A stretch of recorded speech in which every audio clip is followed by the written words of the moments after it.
de Dieu, je ne mérite pas. Ni toi, ni moi, chacun d'entre nous, on n'a pas mérité. Jésus n'était pas obligé de venir. Mais il a décidé de venir et choisir des hommes et des femmes comme vous et moi. Et c'est de là que je rentre dans le thème de mon message. Je ne sais pas qui a des stylos, je ne sais pas qui a des feuilles, mais c'est important. Je sais que le temps passe, mais aujourd'hui, le Seigneur veut nous dire quelque chose. Dieu fait grâce aux hommes indignes comme moi.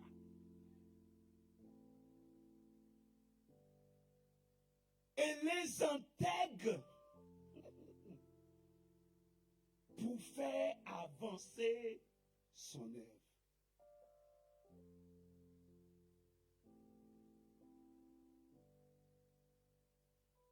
Ce matin, j'ai entendu la dame qui prophétisait, qui disait, arrêtez de regarder les hommes.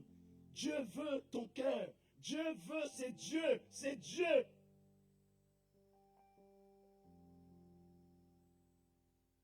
Et le Seigneur nous dit, peu importe qui tu es, peu importe la chose que vous avez fait,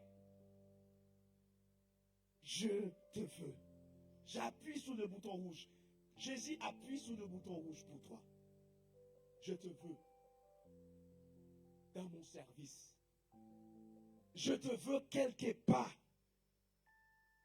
Bien évidemment, ce n'est pas sous les chaises.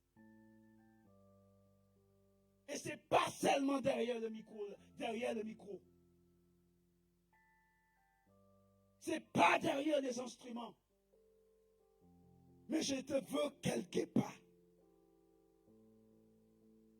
Je te veux quelque part. Peut-être que tu dis que je suis encore dans le péché, je vis avec ma femme et on n'est pas encore mariés. Peut-être que tu dis que je fréquente un jeune garçon et on fait des choses. Dieu te veut. J'avais ces problèmes-là, apôtre. Et depuis quelque temps, le Seigneur en train de me... En fait, il m'a engueulé.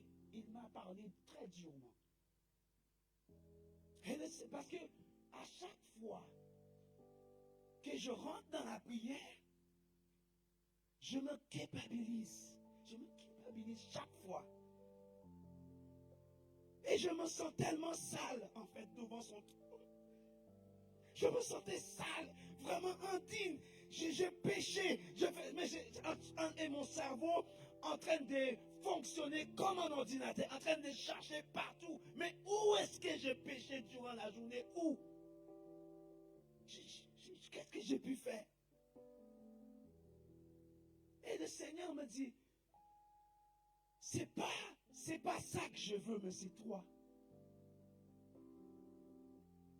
Et ça m'empêche, ça me bloque la prière. Et le Seigneur me fait comprendre que c'est l'ennemi. À chaque fois, il ramène le passé. Ce que tu faisais. Comment tu vivais. Qui n'était pas bien. Et il ramène le passé. Et chaque fois, je rentre dans la repentance. Et pourtant, il m'a déjà accepté. Je l'ai déjà accepté comme Seigneur et Sauveur. Il m'a déjà lavé. Je suis blanc comme la neige. Mais pourquoi une telle... Pourquoi? Et c'est l'ennemi qui ramène le passé chaque fois. Frère, ça t'a fait moins mal. Ça me faisait très, très, très mal. Et je pense que je ne suis pas la seule qui fait cette expérience. Mais Dieu m'a dit, je te veux. Malgré tout ce que j'ai pu traverser, tous les péchés que j'ai pu faire, Dieu me dit que je te veux. C'est toi que je veux. Donc arrêtez de dire que je ne peux pas. Parce que de toute façon, Dieu lui-même nous dit, Ce n'est pas toi qui m'as choisi, c'est moi qui t'ai choisi. Alors, avec tous tes péchés que tu es en train de porter sur ton dos, Jésus te dit, c'est moi qui t'ai choisi avec tous tes péchés. J'ai besoin que tu chantes pour moi. Avec tous tes péchés, viens chanter pour moi. Et nous verrons. Non. Et nous verrons par la suite. Quand tu vas venir vers moi, je vais te laver. Je vais te purifier.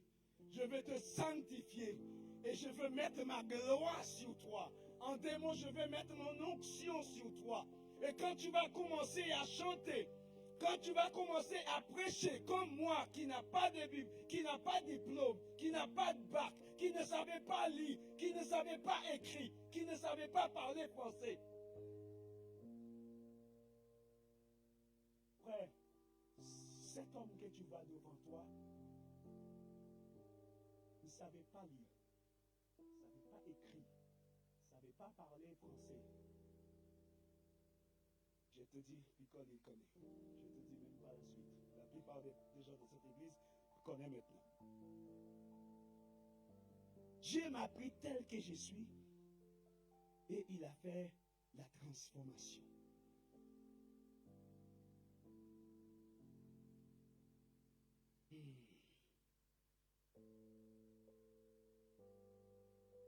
Dieu peut vous mettre dans une position que vous-même n'arriviez ni à accepter, ni à comprendre, ni à accepter la place qu'il aura réservée pour toi.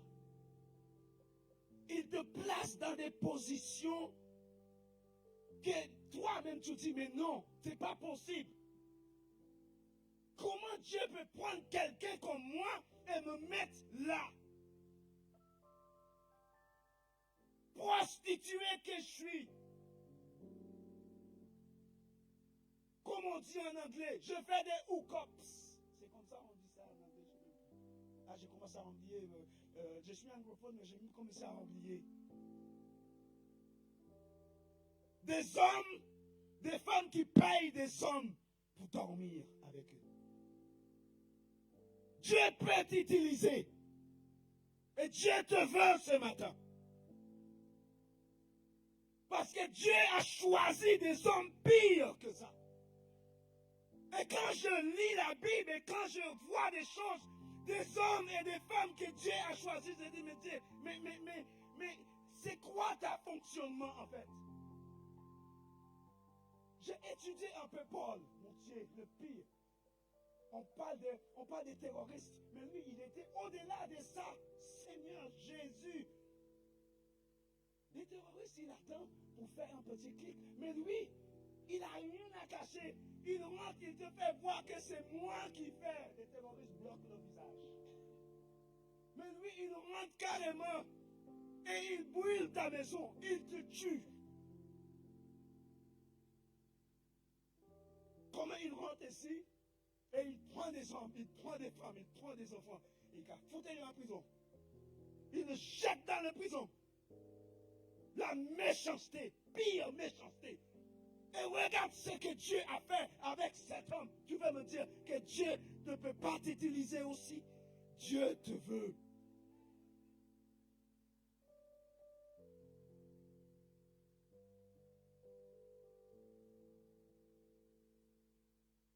Ni à comprendre, ni à accepter parce que tu dis non, je ne peux pas accepter ça. Je te comprends. Parce que même moi et Picole, c'était pas facile à accepter. Même moi, je ne voulais pas. Je ne voulais pas. Je me rappelle quand je suis arrivé ici. Je prêchais dans les pays anglophones. Et j'allais partout. Mais quand je suis arrivé en France, j'ai dit, mais attends, laissez-moi un petit peu de temps que je puisse m'adapter à ce pays et par la suite, nous nous verrons après. 10 ans après, le Seigneur est en train de me parler parce que je lui avais fait, hey, faites attention à ce que nous disons à Dieu. Tu sais ce que je lui ai dit? Je lui ai dit, je ne veux pas reprendre ce ministère sans être marié. Tu sais pourquoi? Parce que quand j'allais prêcher en tant que célibataire, je suis tombé dans la fornication avec la secrétaire de l'église.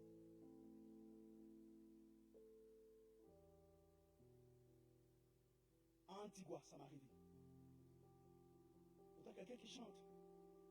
Et ça m'a tellement blessé, ça m'a tellement fait du mal. Je dis, là et si je suis en France, tant que tu ne me donnes pas celle que tu as créée pour moi, je ne reprends pas ces ministères. Un an après. Un an après.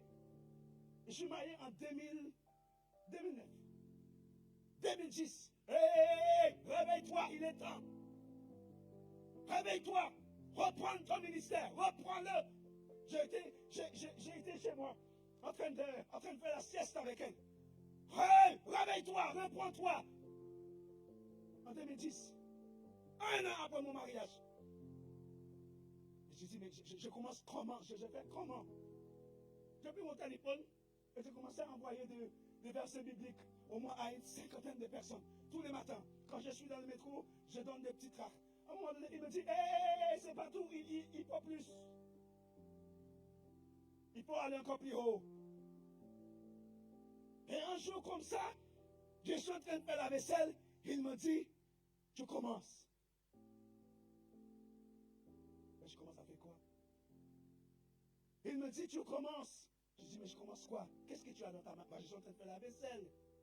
Je suis en train de faire la vaisselle, tu me dis de commencer à faire quoi? Il me dit, regarde. Et je vis mon téléphone. Et c'est de là, les choses commençaient à devenir plus sérieuses. Parce que j'avais 10 ans, c'est vrai, mais je parlais français, mais j'avais peur d'aller sur le réseau et prêcher. Et j'ai commencé par Facebook, mais tu ne peux pas imaginer mon premier direct que je fais en ligne. J'avais tellement peur. Quelques temps après, j'allais dans mon Facebook Messenger et je vois des messages, des hommes de Dieu qui m'envoient, mais vous êtes qui? Vous venez d'où? C'est quoi ma chance? Je dis, attends, ça venait partout, des invitations partout. Attends, j'ai dit, mais oh, je ne suis pas pasteur, moi. Je suis juste un petit frère qui cherche à faire la volonté de Dieu. À un moment donné, ma femme et moi, on a dit, écoute, on va voir le pasteur pour parler. Et lui, il commençait à devenir mon conseiller, comment faire. À chaque fois que quelqu'un m'invite, je lui transmets, telle personne m'a invité. D'où c'est toute cette église, machin. Et c'est lui qui donne le go. Il prie et c'est lui qui donne le go. C'est pour ça, là, la première fois quand je suis venu ici, je dis à Picole, hé, je viens, mais je ne viens pas comme ça. Il faut que je voie avec le pasteur. Et il ne m'a pas répondu tout de suite. Il a mis du temps. Jusqu'à ce qu'il m'a dit, ok, c'est bon, tu peux y aller. Et tu lui saluais de ma part. Je ne sais pas si vous avez échangé au téléphone ou c'était la lettre de recommandation selon la Bible, tu vois. Lettre de recommandation, parce que voilà ce que Paul faisait. Lettre de recommandation, je t'envoie telle personne. Et il fallait qu'il signe ça et je le ramène pour mon pasteur. C'est des accords, tu vois, c'est... Dans les choses de Dieu, il y a des règles. Encore, l'homme de Dieu parlait. Dans les choses de Dieu, il y a des règles, il y a des protocoles, il y a des choses à respecter. Et c'est ça aujourd'hui. Si tu vois, je suis comme ça. Durant tous ces mois-ci-là, je suis quelque part. Je suis quelque part. Dimanche prochain, je suis ailleurs. Dimanche après, je suis ailleurs. Dimanche 24, je suis ailleurs. Qui fait ça? C'est pas moi. C'est Dieu qui fait. Quelquefois, on ne veut pas accepter la place qu'il y aura réservée pour vous parce que qu'il vous a choisi pour un but bien précis. Mais c'est quoi ce but? Toi, tu dois savoir. Tu dois lui poser la question. Mais tu veux que je m'engage dans quoi? Tu me dis que tu m'as choisi. Tu m'as dit que tu me veux, mais où? Avec quoi? Parce qu'un père ne peut pas dire à un enfant, je veux que tu fasses telle chose, mais où est-ce que je dois faire ça? Il va te donner les directions. Il va te donner toutes les directives nécessaires. Il va te donner. Parce que s'il donne à Picole, il donne à tous les autres.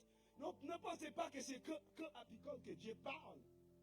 Chacun de nous a une relation particulière avec le Seigneur personnel. La preuve, la parole de Dieu nous a dit que le salut dépend des picoles. Non, c'est bien ça. Hein? Bien sûr. Ah bah si le salut est personnel, hein? Est-ce que ton ministère, c'est Picole qui doit te donner? Je suis sûr, hein? Moi je suis sûr, papa, tu as entendu hein, ce qu'elle a dit, c'est pas toi qui dois lui donner le ministère. Mais qu'est-ce que pasteur Picole doit faire pour toi? Il doit faire autre chose aussi. Parce que c'est son rôle en tant que papa. Conseiller. Si c'est oui, ils peuvent te dire non. Toi, tu veux le oui, mais lui, il a cette autorité de te dire non. Même quand je suis en train de te prêcher, il a le droit de... Ça, c'est l'autorité que Dieu lui a donnée. Aujourd'hui, je suis ancien. Je ne suis pas pasteur. Je ne suis pas évangéliste. J'attends que le Seigneur me mandaté. Je peux t'inviter quand on va faire ça.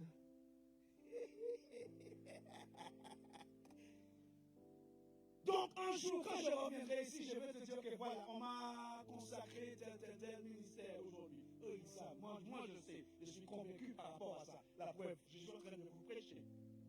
Mais je sais que le Seigneur m'a appelé dans ce ministère parce que je sais ce que le Seigneur m'a dit par rapport à cela. Mais certains d'entre nous, on a du mal à entendre et à comprendre. Pourquoi? Parce que la relation est un peu, voilà, la relation, elle est un peu comme ça. L'église est à l'extérieur. Ça ne marche pas comme ça. Il faut que tu sois là 100% et c'est là qui va te parler clairement.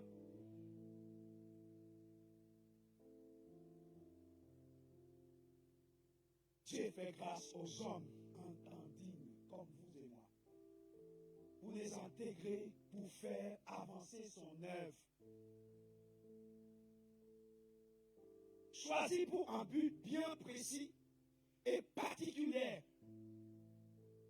Pour vous, cette position visible, humainement parlé, bien évidemment, est impossible.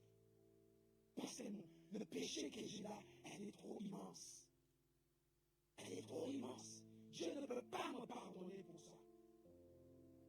Si Dieu a pardonné Paul, mon Dieu, si Dieu a pardonné, non pas seulement Paul, mais tu imagines David. La parole de Dieu me dit David draguait ses femmes. Parce que ils ne reconnaissent pas, il y en a tellement, et Dieu fait grâce à ces hommes-là, mon Dieu. David, lui, il était tellement méchant. Tu sais ce qu'il a fait? Cet homme était quelque part, comme par hasard, sur son balcon, en train de prendre son petit déjeuner. Je n'ai pas dit que je dis ça, c'est moi qui dis. Mais c'est toujours à ces moments-là que le diable vient pour s'asseoir à côté de toi. Relaxe-toi, je vais te guider. Et lui, il est tranquille et il est en train de voir la femme qui est en train de prendre sa douche tranquillement. Et là, quelle journée! C'était une belle journée. Il a envoyé l'un de ses serviteurs pour savoir qui est cette femme. Quand on lui a dit qui c'est, écoute, c'est la femme de Picole, donc moi je respecte. Tu sais ce qu'il a fait? Il a appelé Picole. Et il a dit à Picole, je t'envoie en guerre. Comme ça, c'est que tu vas devenir à moi. Elle m'appartient maintenant. Donc si Dieu peut choisir ces gens d'hommes-là, si méchanceté, maudits, ne me dites pas que Dieu ne peut pas te choisir tel que le péché que toi et moi nous sommes en train de faire. Dieu, il est capable de nous choisir. Il peut faire des grandes choses au milieu de nous. Il est capable.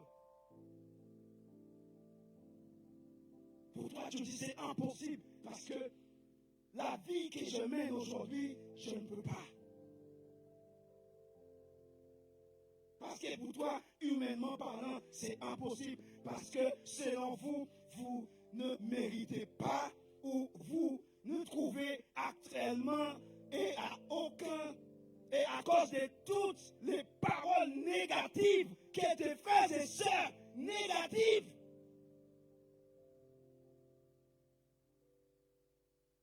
Et ils sont en train d'être humiliés. Aujourd'hui, tu te prends pas parce que tu as le micro aujourd'hui, tu te prends pour. Parce que tu chantes aujourd'hui, tu te prends pour. Parce que tu as une place, une bonne place dans l'église, tu te prends pour. Parce que si et parce que ça, les mots qui commencent à te décourager, moi je l'ai reçu. Moi j'ai eu ces gens-là, moi j'ai eu ces gens-là autour. Moi, en tant que musicien, on m'a déjà, j'étais en train de faire la batterie, on m'a déjà arraché comment on appelle ça, des baguettes dans les mains et me tenir par là, ça, devant l'église, en pleine kids. Et je fais quoi?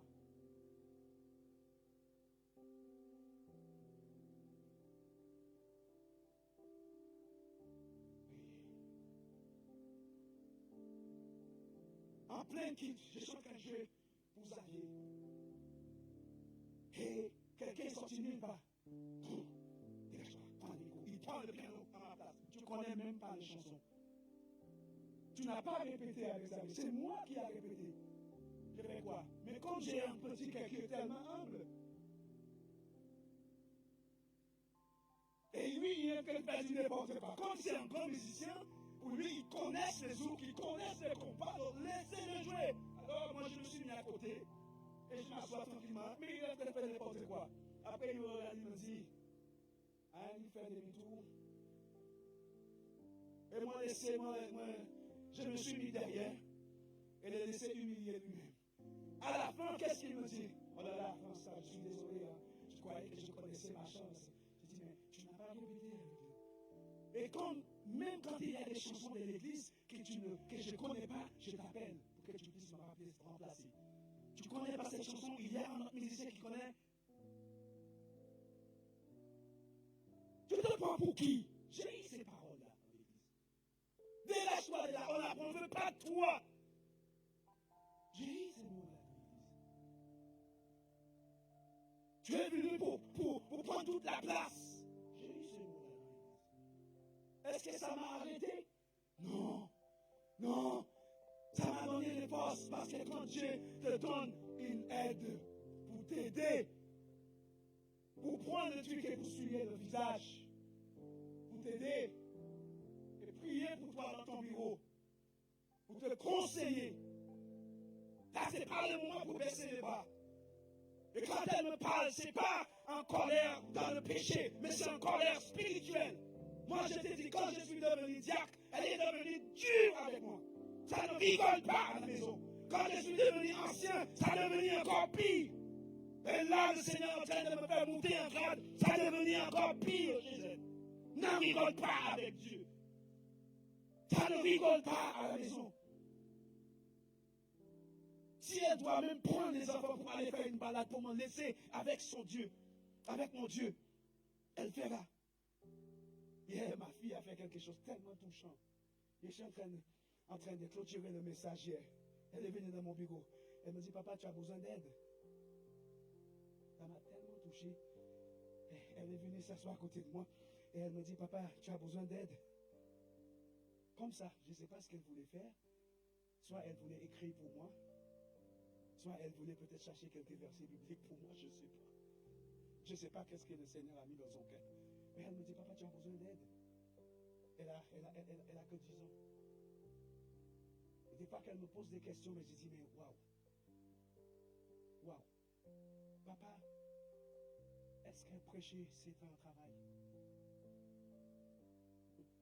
Je ne vais pas donner la réponse. Je lui dis, après le message, je vais lui donner la réponse. Quand tu as ces enfants qui entraînent d'être curieux concernant des choses de l'évangile, ne le retiens pas. Parce qu'elle commençait à ouvrir ses yeux. Elle voit comment parce qu'elle n'avait pas l'habitude de voir ça. Elle sait que papa, il est toujours occupé en train de faire autre chose. Mais là, elle me voit comment je me consacre beaucoup à ce ministère-là. Donc elle voit comment je donne du temps à ça. Elle voit comment comment je vais dire ça, chouchouter ça. Parce que et là, ça commençait à lui marquer, ça commençait à lui toucher. Et même mon fils, il était un peu calme aujourd'hui. Mais quelquefois, quand je fais l'intercession à la maison, lui, sa voix est plus forte que la mienne. Quand je danse, lui, c'est pareil. Là aujourd'hui, il était un peu calme. Je ne sais pas, c'est selon l'esprit qui dégage en lui. Parce que tes enfants, il faut que tu marques ces choses sur tes enfants. Le conduire pour que les enfants voient cela. Et c'est de là que les enfants vont grandir dans le ministère. Et il faut toujours, s'il vous plaît, prier pour les enfants de pasteurs, d'évangélistes, même pour vos enfants. Mais ça, c'est des enfants que l'ennemi attaque énormément. Il y a certains d'entre eux qui font des choses même pires que nous, les membres. Parce que quand tu vois l'ennemi attrape un enfant d'un pasteur, ou bien un enfant d'évangéliste, ou bien un enfant, quelqu'un qui est bien engagé dans l'église, il ne va pas rigoler avec cet enfant, mais il va faire en sorte que cet enfant devienne à lui. Mes bien-aimés, pasteur Picole, tu peux lire Josué, chapitre 2, versets 1 à 5.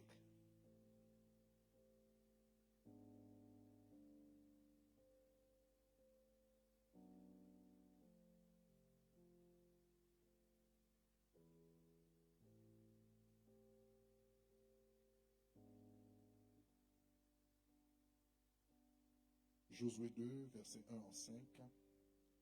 Josué, fils de Nun, fit partir secrètement de Sittim 2 espions en leur disant: allez examiner le pays et en particulier Jéricho.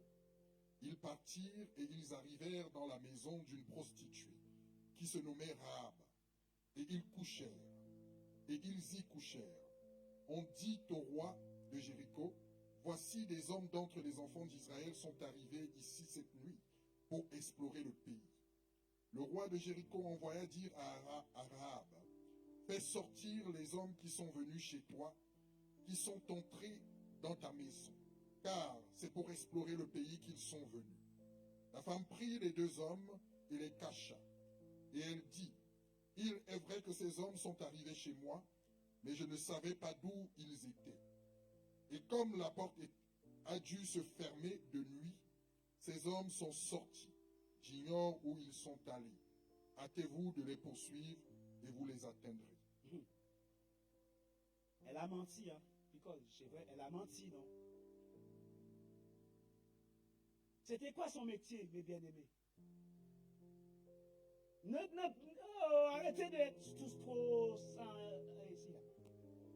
C'était quoi son métier? Moi, je prêche comme mon père spirituel. C'était quoi son métier, ma sister? Je préfère ça. Parce que, tu sais, prostituée aujourd'hui, ça devient de luxe. On va dire, elle vendait son corps. C'était ça son métier. Et c'est avec ça qu'elle prenait soin de sa mère, son père, ses sœurs, son petit frère, toute sa maison. Mais tu sais ce que j'ai découvert à propos de cette femme, papa? Elle fait partie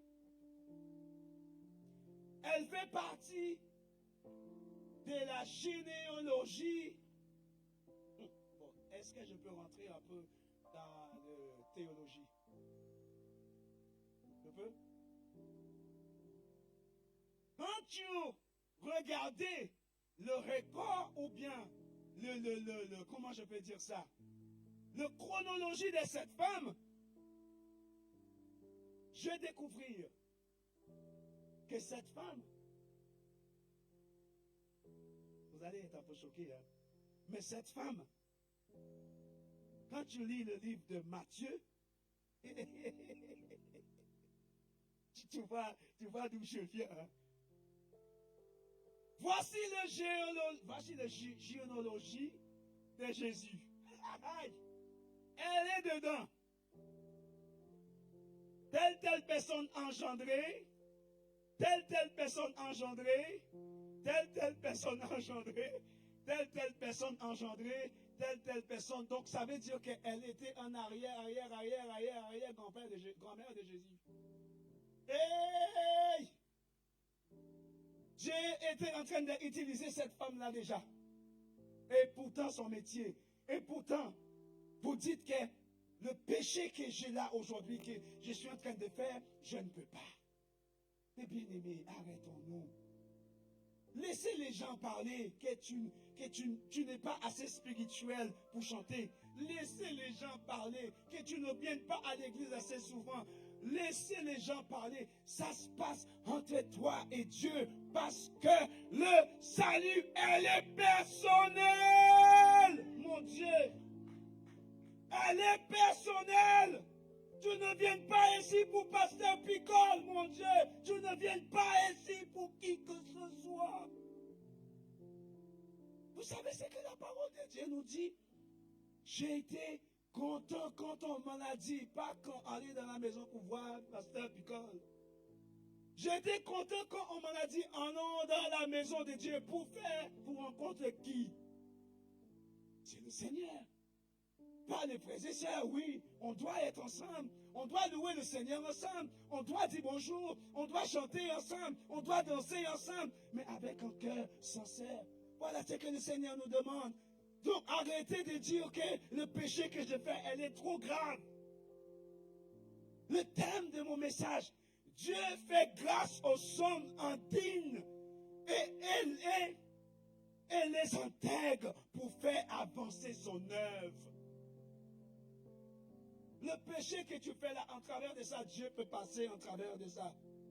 Parce que Dieu a utilisé cette femme pour faire avancer les espions de Dieu, les serviteurs de Dieu. Elle les a, en plus, elle est tellement maligne parce que les hommes que le roi a envoyés, si ces hommes-là ont besoin de rentrer dans la maison, elle n'a pas le droit de les interdire. Donc, elle les a mis sous le toit. Et elle les a couverts. Et elle les a donnés en mauvaise direction. Va par là. Ils ont peut-être traversé, aller de cette direction. Et quand les espions ont descendu, elle a dit quoi? Elle a dit, prends cette direction et monte vers le montagne là-haut. Pendant que, et ne bougez pas, restez là-haut. S'il faut 3 jours, restez là-haut, ne bougez pas. Et quand ils reviendront, vous pouvez repartir. Elle donne des directives dans la maison de Dieu déjà. Elle donne des directives dans les choses de Dieu. Elle donne des directives. Elle est en train de tromper l'ennemi en prostituée. Mais elle avait dit quelque chose à ces hommes-là qui m'a vraiment touché. Parce que si tu peux lire pour moi, encore Josué, chapitre 2, versets 11 à 21. Josué 2, 11 à 21. Nous l'avons appris et nous avons perdu courage. Et tous nos esprits sont abattus à votre aspect. Car c'est l'Éternel votre Dieu qui est Dieu en haut dans les cieux et en bas sur la terre. Attends. Est-ce que tu peux commencer verset 10? Parce que c'est elle qui parle là. C'est elle qui parle. C'est elle qui est en train de parler avec les espions. Prends verset 10. Josué 2, verset 10. Car nous avons appris comment, à votre sortie d'Égypte, l'Éternel a mis à sec devant vous les eaux de la mer et comment vous avez traité les deux rois. Elle était déjà au courant. Tout ce qui se passait. Ça veut dire qu'elle, malgré son travail, mais elle écoute l'évangile. Hey! Quand j'ai eu cette inspiration hier, mon frère, elle écoute l'évangile et elle voit tout ce que ce Dieu de ces personnes-là, depuis qu'ils ont quitté l'Égypte. Alors, ça c'est le vrai. Et écoute ce qu'elle va dire par la suite.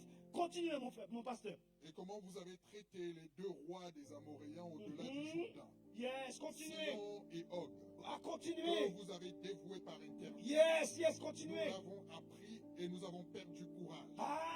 Ils sont devenus très découragés parce qu'ils ont eu peur. Ils ont eu peur de nous, mes bien-aimés, les enfants de Dieu.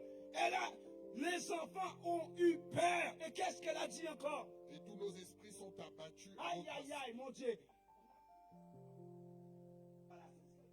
Il n'y a plus d'espoir. Elle continuait encore. Car c'est l'Éternel votre Dieu qui est Dieu en haut dans les cieux Elle était.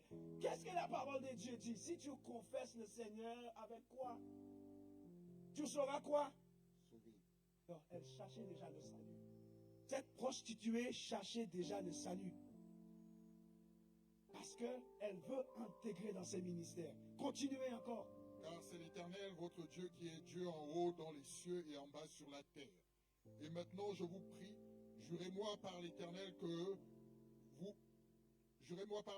vous aurez pour la maison de mon Père la même bonté que j'ai eue pour vous. Aïe. Donnez-moi l'assurance que vous laisserez vivre mon père, ma mère, mes frères, mes sœurs et tous ceux qui leur appartiennent et que vous nous sauverez de la mort. Ces hommes lui répondirent, nous sommes prêts à mourir pour vous. Entendu? Vous avez entendu? Quand je vis ça, j'ai dit, Seigneur, l'Église aujourd'hui, qui est prête à faire ces sacrifices-là pour cette femme en connaissance son métier? Moi, personnellement, je ne vais pas te mentir, mon frère. Non. Parce que je suis un homme. Non. Mais ces deux espions-là, ils ont du courage quand même, papa, hein, pour dire qu'on vous donne cette assurance. C'est du courage. Tu peux relire ce qu'ils ont dit à cette prostituée-là? Ces hommes lui répondirent, nous sommes prêts à mourir pour vous si vous ne dites... Non, papa fait ça. Non, je ne le fais pas, moi. Non. Moi, je suis honnête. Je ne vais pas faire de l'hypocrisie devant vous. En connaissant son métier, avec mes yeux, je sais ce que tu fais. Et je vais te mourir pour toi, pour que toi et ta famille soient sauvés. Non. Sois logique quand même. Moi, je suis honnête. Nous continuons encore. Si vous ne divulguez pas ce qui nous concerne, et quand l'Éternel nous donnera le pays, nous agirons envers toi avec bonté et fidélité. Ça, c'est des hommes qui marchaient vraiment avec Dieu. Et qui ont pris cet engagement, même sans le pasteur. Ils ont pris cet engagement. Mais Dieu était déjà en train de transférer toutes ces paroles-là à Josué déjà. Et quand ils sont revenus, parce que déjà Dieu lui avait déjà parlé concernant cette dame-là, vous allez rentrer. Et cette dame, cette même femme-là, ces mêmes prostituées-là, Dieu a utilisé cette femme pour que l'Église puisse avoir une victoire sur ces combats.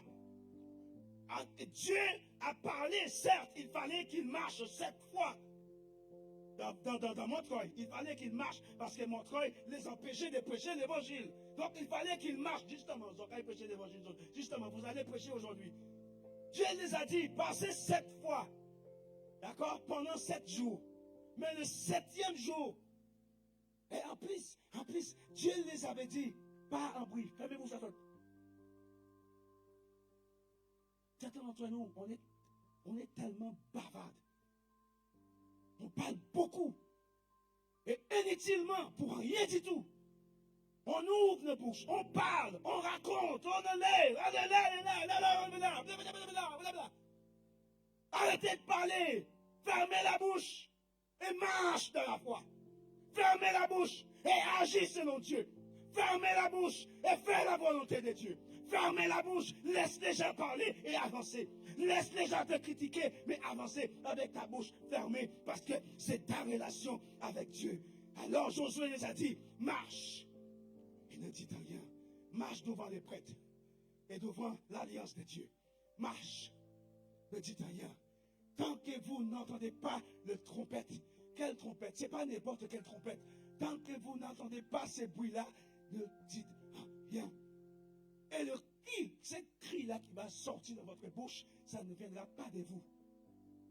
Ce cri-là, ça ne viendra pas de vous. Voilà pourquoi quand tu vois les hommes de Dieu dire, faites du bruit, ce bruit-là dans la présence de Dieu, ça ne vient pas de nous.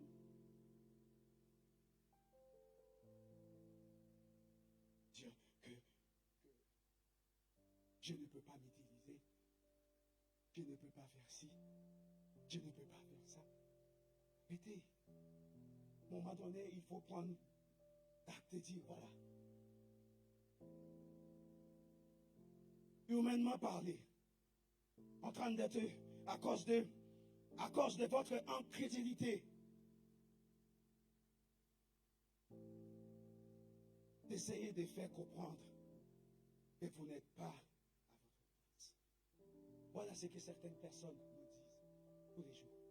Tu n'es pas à ta place. Comme je vous ai dit tout au début, je l'ai eu. Qu'est-ce que tu fais là? Je n'ai pas besoin de toi là. Tu n'es pas à ta place. Retourne chez toi. Dégage.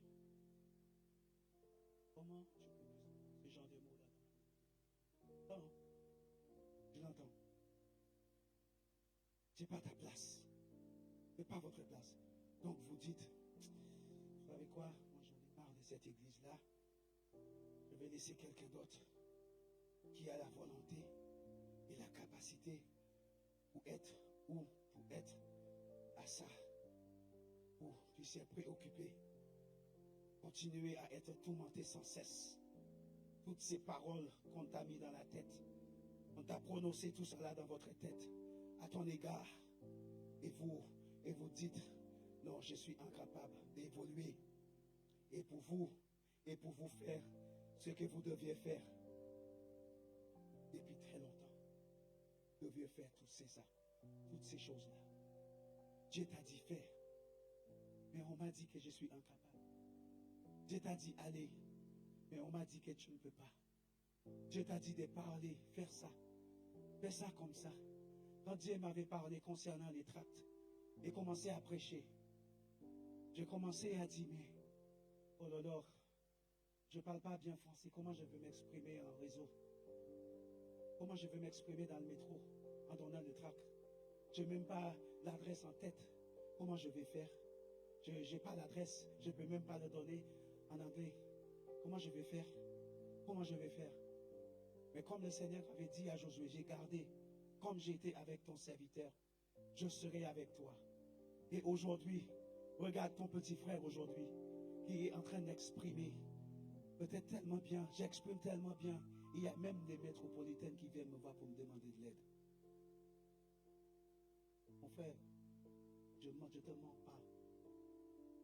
Les personnes me croisent. Excusez-moi, monsieur, est-il possible que vous puissiez m'aider à remplir ces dossiers? Certains dossiers que j'ai à remplir, c'est même elle que je dois aller voir. Et ils viennent me voir pour me dire, pouvez-vous m'aider à... Ce n'est pas la première fois que je raconte ça. Moi, un maire qui m'invite pour venir traduire. Parce que deux personnes vont se marier et il faut un traducteur. Il y en a un qui parle anglais et l'autre qui parle français et il fallait que je traduise.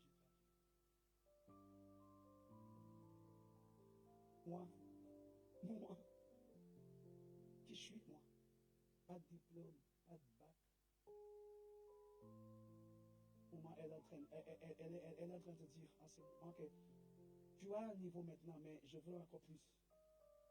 Quand elle me dit ça, on va dire, tu as un niveau, mais je veux encore plus. Et elle me dit que elle commence à chercher que je puisse rentrer quelque part. Cette femme a compris. Cet homme a besoin. Elle a accepté cette mission.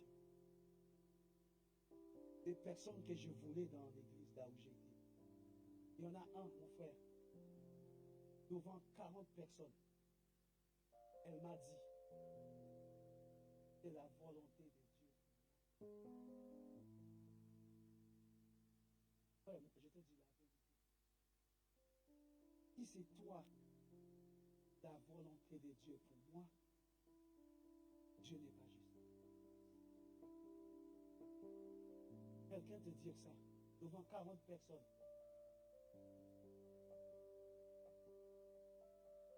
Quand Dieu l'a envoyée, elle me voit parler avec elle. Je lui dis, tiens, je lui dis, regarde, hein, sa copine est passée. Je lui ai dit, regarde, hein, regarde qu'est-ce qui va se passer derrière. Ta copine est passée floup. Ta copine est repassée floup. 2 secondes après, tous les deux en train de passer ensemble pour voir ce qui se passe dehors. Parce qu'on est en train de parler avec son futur mari, future femme. Quand je suis marié, elle a vu. C'est ce qui s'est passé. Le tapis rouge juste dehors pour aller jusqu'à la limousine. L'église est bien décorée, bien habillée. Et elle start walking down the aisle, qui a marché. Il marche tranquillement. Une très bonne copine que j'avais à l'église. Ah, si tu sais comment ça, cette fille. Si tu sais comment cette fille a pleuré, quand quelqu'un vient vous parler, ne lui donne pas la réponse tout de suite, mais allez demander à Dieu. Seigneur, voilà, Anstar est venu me parler. Les copines, arrêtez de donner des mauvais conseils. Parce que quelquefois, tu es en train de faire rater quelque chose. Récemment, là, il y en a un qui est marié. Mais je suis sûr que ce n'était pas ce qu'elle voulait. Mais quand l'heure passe, l'âge passe, elle âgée, elle commence à devenir, je peux le dire, je ne sais pas pour vous, elle commence à devenir vieille. Donc, je prends. Et celle qui lui donnait le conseil, là, le mauvais conseil, jusqu'à aujourd'hui, pourquoi marier? Elle n'est pas encore mariée. Et moi, je suis. Quand elle m'a vu, une fois, je suis parti en mission. Ah, waouh! Oh non, non. Dieu t'a vraiment fait, hein? Parce que je sais que tu nous parlais de ça. Dieu t'a fait, hein? Oh non, non, je suis contente. Mais, oh, et comment lui dire? Comment elle fait? Bah, écoute, regarde, tu vois, la preuve. Et bien aimé, prenons ces choses-là au sérieux. Lisez pour moi Josué chapitre 6. On va bientôt clôturer. Verset 1 à 10. Josué 6, verset 1 à 10. Jéricho était fermé et barricadé devant les enfants d'Israël. Personne ne sortait, personne n'entrait. L'Éternel dit à Josué, vois, je livre entre tes mains Jéricho et son roi, ses vaillants soldats. Faites le tour de la ville, vous tous les hommes de guerre, faites une fois le tour de la ville. Tu feras ainsi pendant 6 jours. 7 sacrificateurs porteront devant l'arche, bien ordonné, 7 trompettes bien retentissantes. ordonné. Yes. Le 7e jour, vous ferez 7 fois le tour de la ville. Et les sacrificateurs sonneront des trompettes. Quand ils sonneront de la corne retentissante, quand vous entendrez le son de la trompette, tout le peuple poussera de grands cris. Alors la muraille de la ville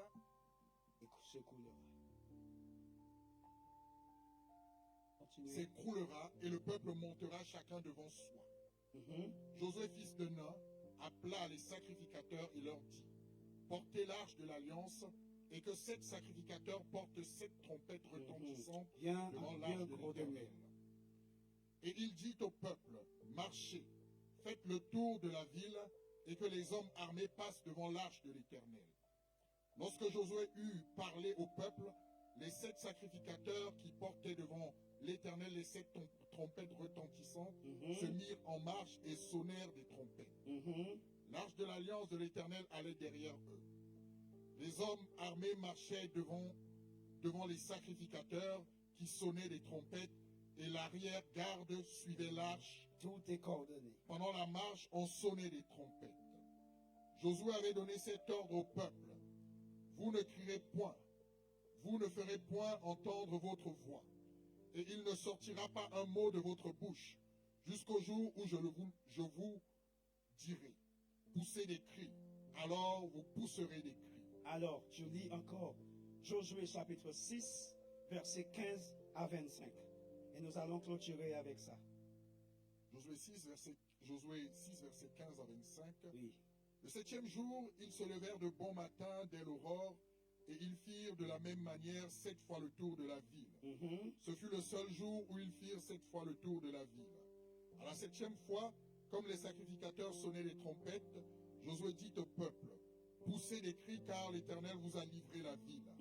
La ville sera dévouée à l'Éternel par interdit, elle et tout ce qui s'y trouve. Mais on laissera la vie à Rahab, la prostituée. Stop. On va arrêter là. Tu as arrêté de quel verset? Mais, Verset 17. ok. avez entendu, parce que les espions qu'elle a sauvés, il fallait qu'ils marchent pendant 7 jours. Il ne fallait pas qu'ils crient, mais il fallait qu'il y ait des hommes armés. Et ensuite, l'alliance, non.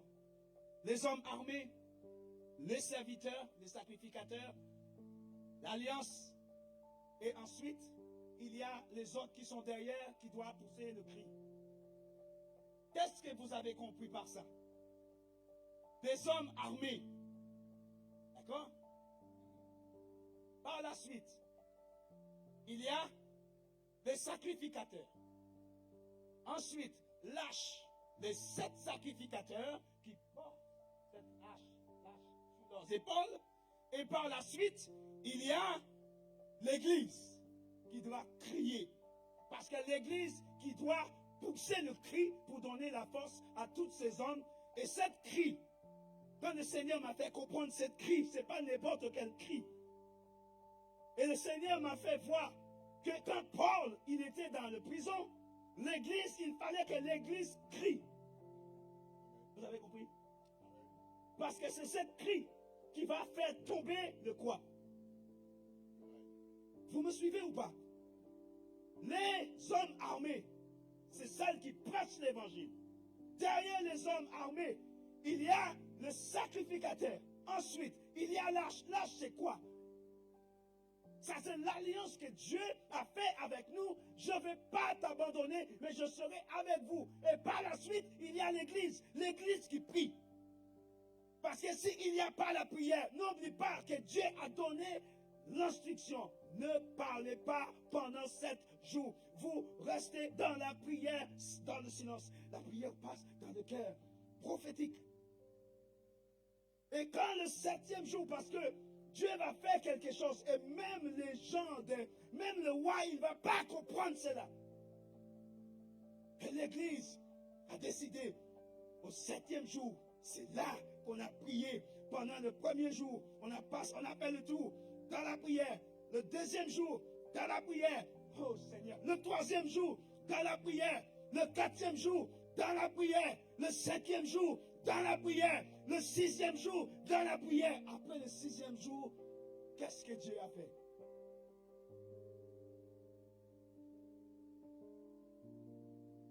Dieu m'amène dans Genèse. Au 7e jour, il a fait quoi? Qu'est-ce que Dieu a fait au 7e jour? L'église, il fallait que l'église se réunisse. Le 6e jour. Et il fallait que Dieu donne des instructions. Vous avez tourné, mais cette fois-ci, vous n'avez pas parlé. Mais cette fois-ci, Dieu donne l'instruction à Josué comment tu vas faire pour faire tomber le muraille. Tu n'as pas parlé. Mais pendant 6 jours, tu étais dans la prière, le jeûne. L'ennemi n'était pas au courant de ce qui se passait. Mais le 7e jour, le trompette que je vous ai donné là, les hommes de guerre là, qui ont le trompette, les sacrificateurs qui portent l'alliance, et l'église qui est derrière en train de pousser le cri, qui est en train de pousser. Voilà pourquoi il faut toujours prier pour les serviteurs, les pasteurs, les apôtres, les évangélistes. Il faut toujours prier pour ces personnes-là parce qu'ils sont en première ligne. Ils sont en première ligne, mes bien-aimés, et ils portent l'alliance. C'est eux qui portent l'alliance pour nous. C'est eux notre garant, mes bien-aimés. Certes, nous avons Dieu avec nous. Certes, nous avons le Saint-Esprit avec nous. Certes, Dieu nous a dit, je ne vais pas vous abandonner. Comme j'étais avec Moïse, voilà la preuve, mes bien-aimés. Voilà la preuve qui est là. Mais au 7e jour,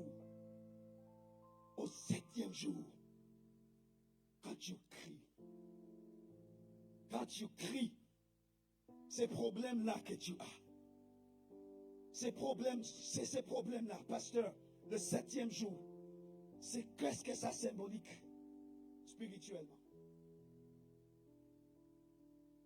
7e jour, dites à tes brebis, le 7e jour, spirituellement, qu'est-ce que c'est la symbolique?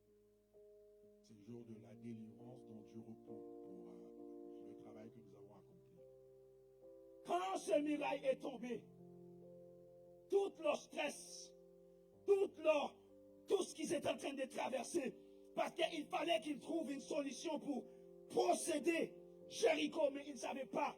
Mais bien aimé, quand tu veux faire quelque chose, c'est pas facile. Le corps te porte. Il y a des fois ton dos, il y a des fois ton épaule, parce que tu portes cette charge. Mais ils étaient en train de porter cette charge pendant tous ces jours, mes bien-aimés, de la prière, de la gêne. Ils étaient fatigués. Mais quand Dieu a agi, le muraille a tombé. Mes bien-aimés, quand Dieu fait quelque chose pour nous, s'il vous plaît, faites attention avec la bénédiction que Dieu nous a donnée. Parce que tu vois, Dieu a donné des instructions, mes bien-aimés. Quand vous allez rentrer en muraille, l'argent, le compte en banque que vous allez trouver là, s'il vous plaît, faites attention, faites en sorte qu'elle rentre dans ma trésorerie. C'est la parole de Dieu qui nous dit. Car l'Éternel vous a livré la ville sera dévouée à l'Éternel par interdit, elle et tout ce qui s'y trouve. Mais on laissera la vie arabe, la prostituée, à tous ceux qui seront avec elle dans la maison, parce qu'elle a caché les messagers que nous avions envoyés. Dieu a vu tout ça. Gardez-vous seulement de ce qui sera dévoué par interdit, car si vous preniez de ce que vous aurez dévoué par interdit, vous mettriez le camp d'Israël en interdit et vous y jeteriez le trouble. Vous voyez, nous devions faire attention. Toutes ces années-là que tu es en train de souffrir, Dieu, il est en train de voir tes souffrances. Dieu, il est en train de voir tout ce que tu es en train de traverser. Dieu, il voit tout cela. Et Dieu a décidé de faire le mur de Jéricho tombe pour toi, pour que ta bénédiction rentre.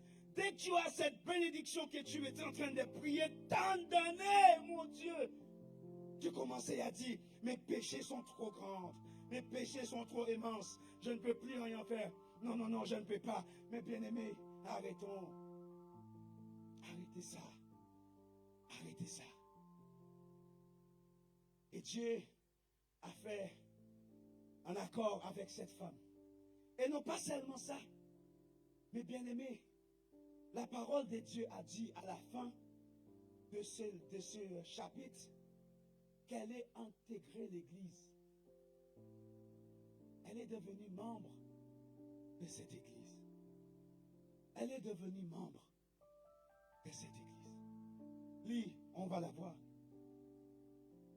Tout l'argent et tout l'or, tous les objets d'airain et de fer seront consacrés à l'Éternel et entreront dans le trésor de l'Éternel. Le peuple poussa des cris et les sacrificateurs sonnèrent des trompettes. Lorsque le peuple entendit le son de la trompette, il poussa de grands cris et la muraille s'écroula. Le peuple monta dans la ville, chacun devant soi. Ils s'emparèrent de la ville et ils dévouèrent par interdit au fil de l'épée tout ce qui était dans la ville, hommes et femmes, enfants et vieillards, jusqu'aux bœufs, aux brebis et aux ânes. Josué dit aux deux hommes qui avaient exploré le pays, entrez dans la maison de la femme prostituée et faites-en sortir. Attends. Le pasteur a dit, toi et un autre frère, cette prostituée que vous avez trouvée dans la rue là-bas, va la chercher avec toute sa famille. Moi, personnellement, j'aurais honte pour aller à Barbès. J'aurais honte pour aller là-bas parce qu'il faut que j'aille prendre une personne. Tu vas me voir en ancien.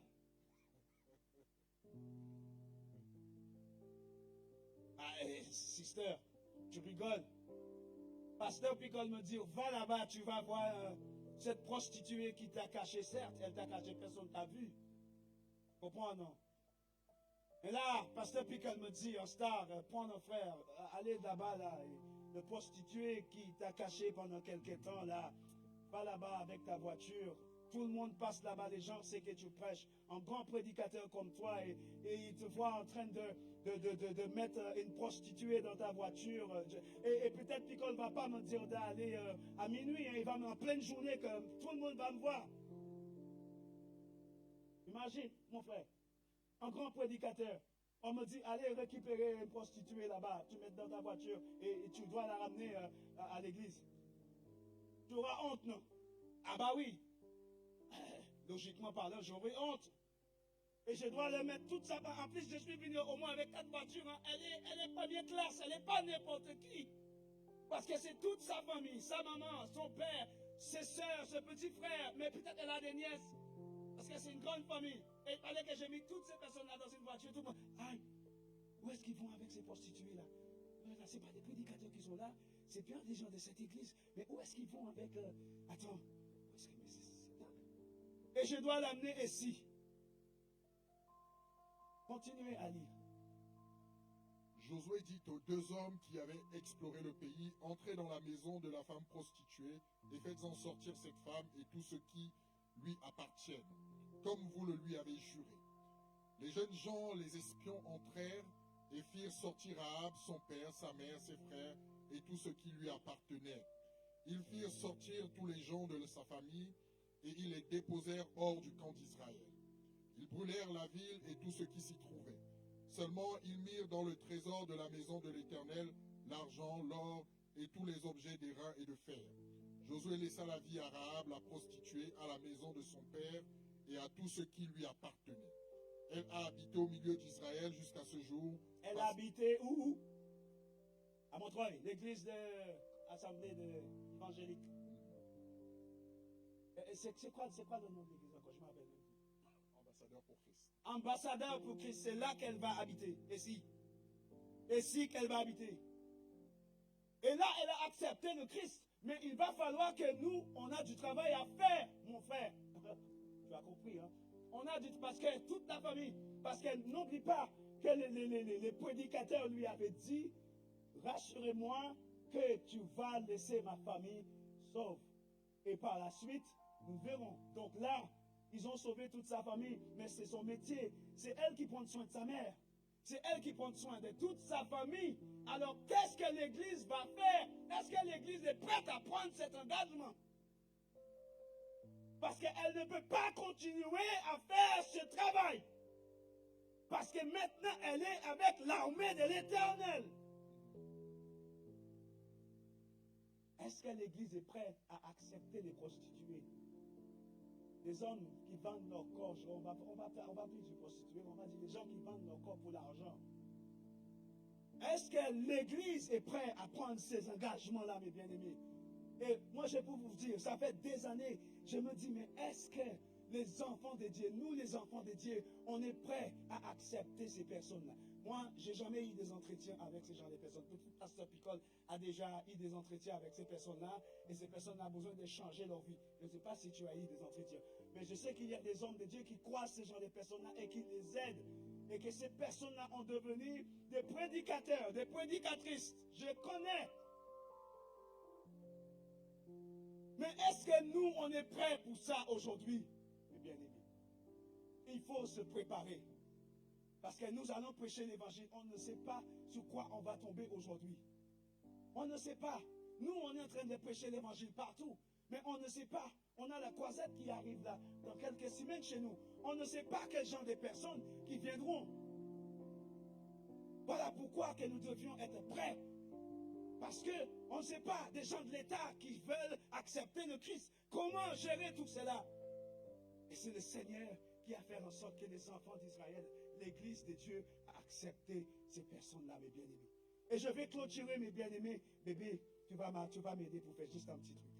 Bien, et après on va clôturer par ça. Parce que c'est nous deux qui sommes en mission. Hein? Mon amour, pour clôturer, est-ce que tu peux lire juste ça pour eux? C'est Dieu lui-même qui nous a bien fait comprendre que ce n'était pas nous qui l'avions choisi, mais c'est bien lui qui nous a choisis. Peu importe le péché que vous avez pu faire dans le passé, peu importe la chose que vous avez pu faire le plus ignoble, le plus grave, le Seigneur est capable de vous utiliser pour vous faire de vous des hommes et des femmes les plus puissants pour aller apporter la bonne nouvelle. Nous servons un Dieu qui ne regarde jamais le péché ou bien l'extérieur de l'homme, mais il regarde toujours le cœur. Tous ces hommes dans la Bible qui ont commis des péchés devant le Seigneur, il les a tout de même choisis pour faire avancer son œuvre. C'était des meurtriers, des prostituées, etc. Nous avons comme exemple Abraham qui a menti. Alors, nous avons, là nous clôturons. Là, nous avons Abraham qui a menti. Prenez des notes et vous allez le voir à la maison. Abraham, c'est dans Genèse chapitre 20, versets 1 à 2. Là, nous avons Moïse qui était en meurtrière, en tuant l'Égyptien. Nous allons le voir dans l'Exode, chapitre 2, versets 11 à 12. Ensuite, nous avons David. Je vous ai parlé de David. Hein? David là, qui a commis adultère avec la femme d'Urine. D'accord? Avec cette femme, il a commis adultère. Mes bien-aimés, si vous voulez lire ça à la maison, dans 2 Samuel, chapitre 11, versets 1 à 11. Noré, mes bien-aimés, qui se livrait à l'alcool, mes bien-aimés, tous ces hommes-là, vous allez le voir dans Genèse, chapitre 9, versets 20 à 24. Et nous avons Zacharie qui a douté Dieu. Nous allons voir ça dans Luc, chapitre 1, versets 11 à 13. Et nous avons Pierre qui avait un tempérament et un caractère trompé comme on dit, très sauvage, très énergique. Vous avez vu ce qu'il avait fait? Il a coupé l'oreille de cet homme-là, coupé ton oreille. Mais Jésus lui avait déjà dit, tu vas me régner quand même. Et à cet instant même, quand Dieu lui dit ça, il dit non, pas moi. Les gens de l'église, je ne vous abandonne pas, non, je serai à côté de toi, je serai là pour vous soutenir. Oh, il n'y a que toi et Jésus. Donc nous avons vu l'histoire de Pierre dans Jean chapitre 18 verset 10 et nous avons Paul que je vous ai parlé. Tous ces hommes-là, mes bien-aimés, comment Paul saccageait l'église, comment Paul saccageait tous les membres de l'église.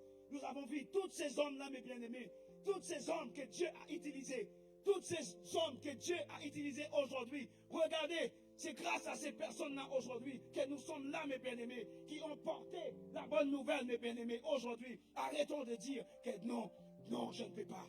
Non, je ne peux pas. Regardez ce que ces prostituées a fait. Grâce à elles, l'Église a continué à vivre, mes bien-aimés. Arrêtez de dire que non. Je suis dans la fornication, je suis dans la masturbation, je suis dans l'adultère, je suis dans ci, je suis dans ça, je suis incapable. Moïse a parlé comme ça aussi. Je ne peux pas parler, même si tu ne peux pas parler. Dieu va envoyer quelqu'un à côté de toi pour faire en sorte que tu puisses parler. Regardez la personne que Dieu a mis à côté de moi, qui m'a aidé aujourd'hui. Aujourd'hui, je peux vous parler tranquillement en français. Donc arrêtez de dire que je ne peux pas parler. Arrêtez de dire que je ne peux pas faire ça. Quelqu'un les chante. Mes bien-aimés, je ne connais pas votre problème, mais je suis sûr qu'il y a des personnes dans cette salle que Dieu a mis quelque chose de particulier dans votre vie. Je sais que Dieu a mis quelque chose dans votre vie. Je sais, mes bien-aimés, tu n'es pas là pour chauffer le banc.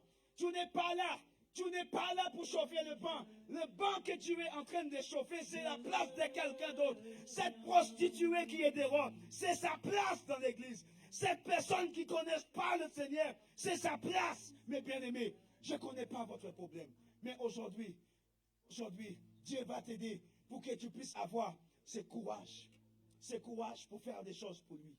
Si vous voulez avancer dans votre ministère, si vous voulez avancer dans ce que Dieu t'a donné à faire dans l'église, venez. Peut-être que tu dis non, je ne peux pas, je suis un peu incapable, je me sens un peu timide.